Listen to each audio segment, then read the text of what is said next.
Hey, what's up? It's Leah here, and I just wanted to do a little Memorial Day video and send some love and appreciation to anybody who has fought for freedom. I know I have a lot of students who are previous students and current students who have served. So thank you, thank you. I have family members and different people like that who've served. My dad was in Vietnam. So thank you for anybody who has, fought for freedom. And sometimes that fight for freedom is within ourselves. And that's what I really wanted to talk about today, is how we can not fight, but love ourselves into freedom. Because I'm noticing a lot of hurt, and there's a lot of hurt all the time, everywhere, right?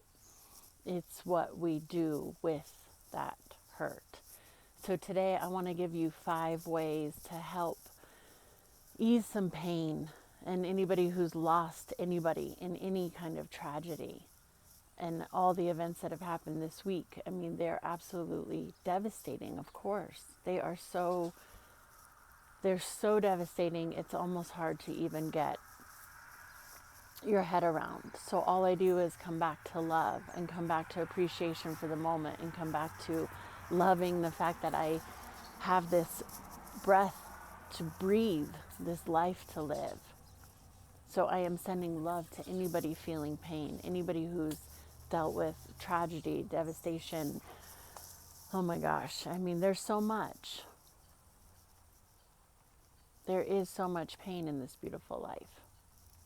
But it's what we do with it and what we choose to do and where we choose to live. It's beginning to rain a little bit out here and the sprinklers are on. It's just sprinkling a bit. So I'm reading posts and I'm seeing people talk about narcissistic abuse and just pain and just trauma. And I can relate, I mean, I've had lots of different, unfortunately, narcissistic people in my life, empaths and people who have been highly sensitive because they've been trained from childhood or in any kind of relationship that in order to keep the peace that were sensitive to other people's needs. And it can be a beautiful thing and it can be a horrible thing because you can get highly taken advantage of. I'm still out and about, so I don't have my tripod, but I wanted to make this video. So the first thing that I want you to do if you're feeling pain is this deep breathing exercise. Of course, meditation, to sit with it. But the first one, and we've done it in meditations in the past, but the first thing that I want you to do is just take a deep breath in to the count of 4. Hold your breath for the count of 6. And then release for the count of 8. And try to do that all through your nose if you can. So ready, inhale for 4. Hold your breath for 6. And exhale for the count of 8. And repeat that a lot, as much as possible. A lot of times when we're going through trauma, we just begin to breathe in a very shallow way. And our breath stops like right here in our chest. And it creates more panic and fight or flight response, which creates more trauma response. So then your body doesn't know that you're not going through the trauma right now. And so we keep recreating it energetically, and then we can get sick and all sorts of things. So the second thing is to love that part of yourself that is just so sad or hurt. To love that part of yourself that was dismissed somehow or abused or neglected or went through a trauma or is in pain. To love that part of yourself the way that you would somebody else, the way that you want somebody else to love you. To truly love yourself that way and to talk to yourself that way over and over. Like, baby, it's okay. You got this. You're okay.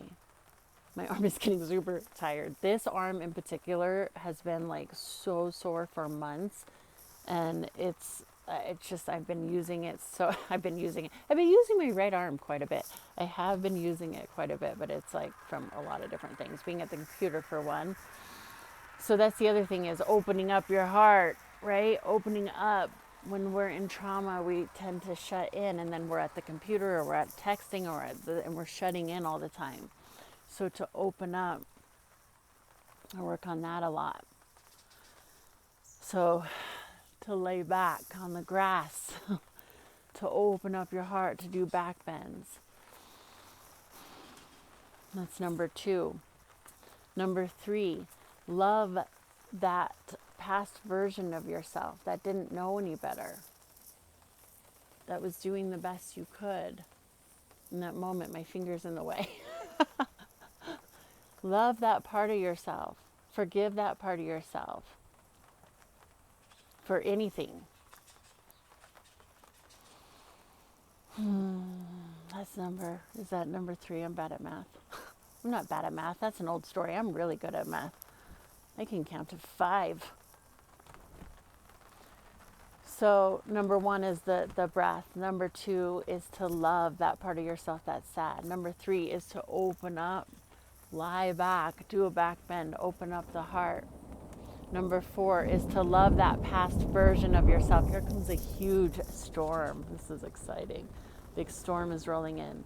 To love that past version of yourself that didn't know any better, that was doing the best that you could. And then number 5, take it to the mirror. And this seems so ridiculous, and a lot of different teachers talk about this. There's Louise Hay does a beautiful mirror work. That's where I learned it originally. And there's another person, who was it? Mel Robbins on YouTube. I was just watching, and she was talking about a high-fiving yourself in the mirror, because neurologically you can't have this negative like trauma response and high-five yourself at the same time. So I thought that was really cool. And I tried that, and it's really funny because it makes you laugh, made me laugh. But I did that, and I did that with my daughter this morning, and I've done that many times. The mirror work. You go to the mirror and you just forgive yourself. I love you. I love all the past versions of myself. I'm sorry for being mean to you. I'm sorry for making you wrong. I did this with my daughter this morning because she's 5.5 and she's having growing pains. She's having a tough time growing up. She says, "Mommy, I miss being a baby. I got treated different when I was a baby. I got babied when I was a baby." And I said, "Honey, I know. Every bit of life is a bit of growing up." And she's like, "I don't want to, and I'm going to kindergarten, and all these things are happening and change." And I said, "Honey, that is life, and I get it. It's painful, and I want you to go to the mirror right now and love that part of yourself." And she did it. She was reluctant, and her face was doing all these funny things. But you go to the mirror, and all this stuff happens. Look at your eyes, behind your eyes, like in the universe behind your eyes, and really just, I love you. I'm sorry. You're doing a great job. And then you can add that other one about high-fiving yourself. That is so funny. It was hilarious when I tried it.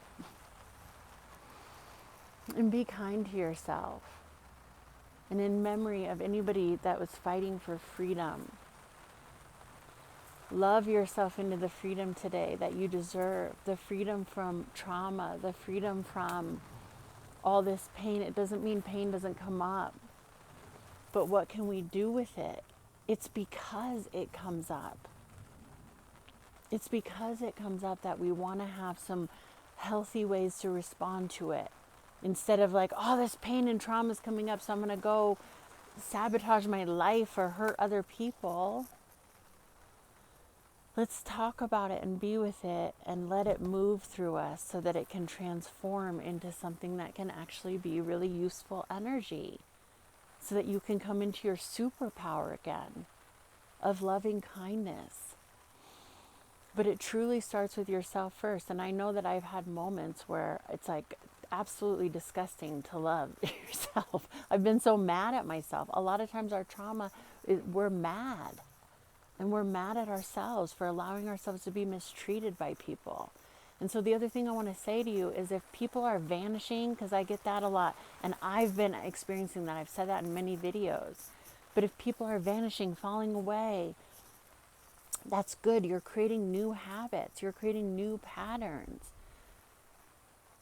And the same ways can't occur if you're creating new patterns. So that means things are going to look differently. Your circumstances, trust that it's all unfolding for your highest and best.